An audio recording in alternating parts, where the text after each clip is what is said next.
जीवन का असली आनंद क्या है।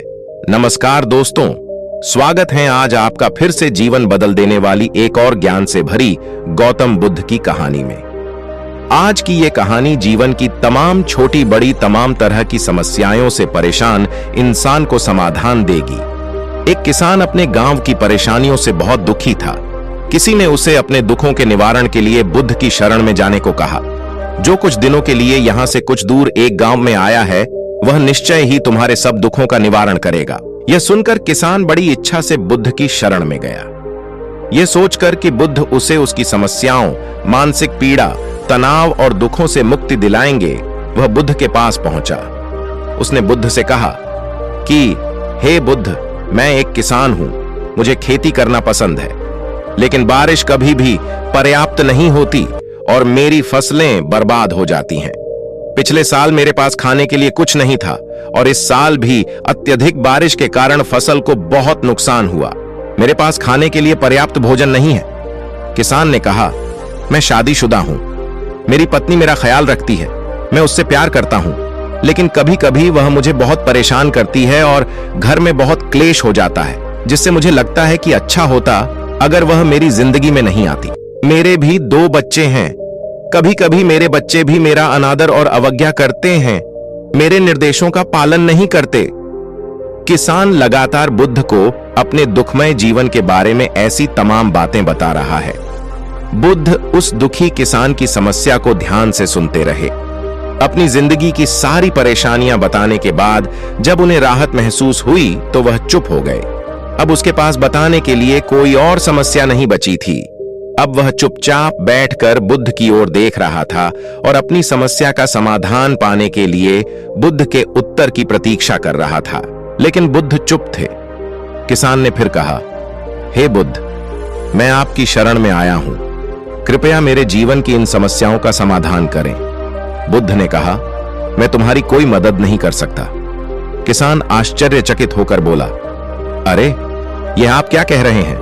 सब कहते हैं कि आप सबके दुख दूर कर देते हैं, तो क्या तुम मेरी समस्याएं हल नहीं करोगे इसलिए कि मैं एक गरीब किसान हूं? बुद्ध ने कहा, मुश्किलें हर किसी के जीवन में आती हैं। जीवन में दुख और परेशानियां आना स्वाभाविक है। व्यक्ति के जीवन में अक्सर उसके कर्मों के अनुसार परिस्थितियां बदलती रहती हैं, जिससे सुख, दुख, निराशा और क्रोध आता है। नए रिश्तों का बनना, पुराने रिश्तों का बिगड़ना, रिश्तों में मिठास और कड़वाहट, ये सब सामान्य है। ये जीवन का हिस्सा है और यह जीवन का चक्र है। हकीकत तो ये है कि हम सभी के जीवन में 83 प्रकार की कठिनाइयां हैं। इन कठिनाइयों का समाधान आप और मैं नहीं कर सकते, कोई नहीं कर सकता। जिंदगी और जिंदगी में बनने वाले रिश्ते स्थिर नहीं होते। एक दिन रिश्तेदार भी चले जाएंगे और जिंदगी भी खत्म हो जाएगी, लेकिन ये समस्याएं वैसे ही रहेंगी जैसे आज आपकी जिंदगी में हैं और कल किसी और की जिंदगी में होंगी।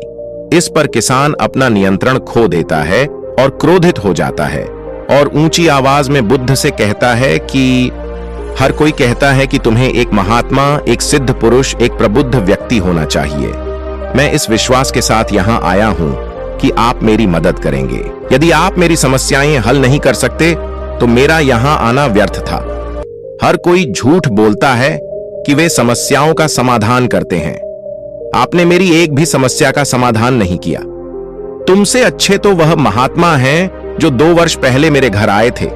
उन्होंने मेरे लिए यज्ञ कराया, दान दक्षिणा दिलवाई और मेरे मन को असीम शांति मिली। कुछ सुख भी बढ़े और कुछ दुहक भी कम हुए, लेकिन तुमने मेरी कोई भी समस्या हल नहीं की। तुमने मुझे सीधे तौर पर मना कर दिया। बुद्ध ने कहा, क्या वह सब करने से जीवन के सारे दुख समाप्त हो गए? इतना कुछ करने के बाद भी अब आप इतने परेशान क्यों हैं? अब आप पहले से भी ज्यादा दुखों से घिर गए हैं। तात्पर्य यह है कि जीवन में दुख कभी समाप्त नहीं होते। किसान बोला, तो क्या मैं मान लूं कि तुम मेरी मदद नहीं कर सकते? यदि आप ऐसी छोटी छोटी बातों का समाधान नहीं कर सकते तो आपके उपदेशों का क्या लाभ?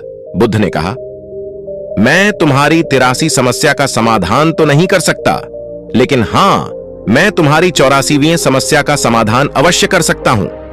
किसान आश्चर्यचकित हो गया और बोला, 84वीं समस्या क्या है बुद्ध?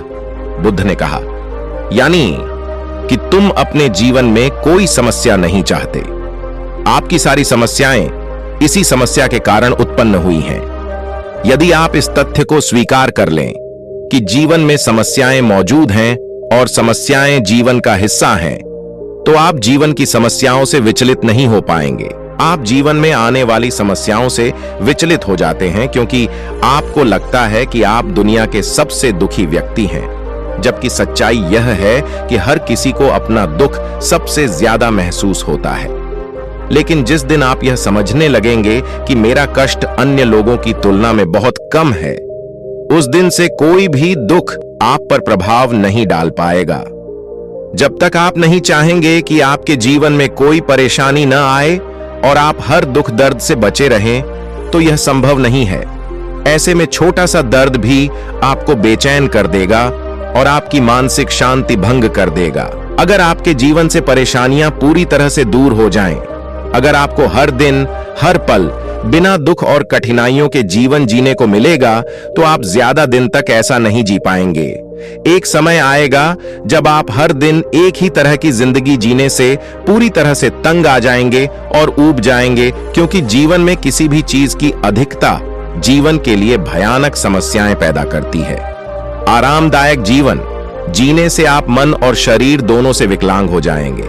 तो ऐसे जीवन का क्या फायदा जो बाद में आपको नर्क जैसा जीवन जीने पर मजबूर कर दे। जिस तरह खाना खाने का असली आनंद तभी मिलता है जब बहुत भूख लगी हो, और पानी पीने का असली मजा तभी आता है जब बहुत प्यास लगती है, उसी तरह जीवन के तमाम दुखों और परेशानियों को झेलने के बाद ही खुशी का आनंद मिलता है। इसीलिए जीवन में सुख और दुख अलग अलग रूप में आते रहते हैं। हम चाहकर भी जीवन से सुख दुख को खत्म नहीं कर सकते, लेकिन उनसे इतना ऊपर जरूर उठ सकते हैं कि कोई भी बड़ी समस्या मन को विचलित न कर सके। इसके लिए अपने मन को शक्तिशाली बनाएं, धैर्य रखें, प्रतिदिन आध्यात्म का ध्यान करें, ज्ञान बढ़ाएं। यह आपके जीवन की सभी समस्याओं का समाधान है। इसे जीवन की चतुर्मुखी समस्या का समाधान कहा जाता है। महात्मा बुद्ध का यह अद्भुत ज्ञान पाकर किसान संतुष्ट हो गया और उसका मन बिल्कुल हल्का हो गया। मन में जो समस्याएं परेशान कर रही थीं, उनके प्रति जिज्ञासा शांत हो गई। किसान ने अपनी आंखें बंद कर लीं और आनंद का अनुभव करने लगा।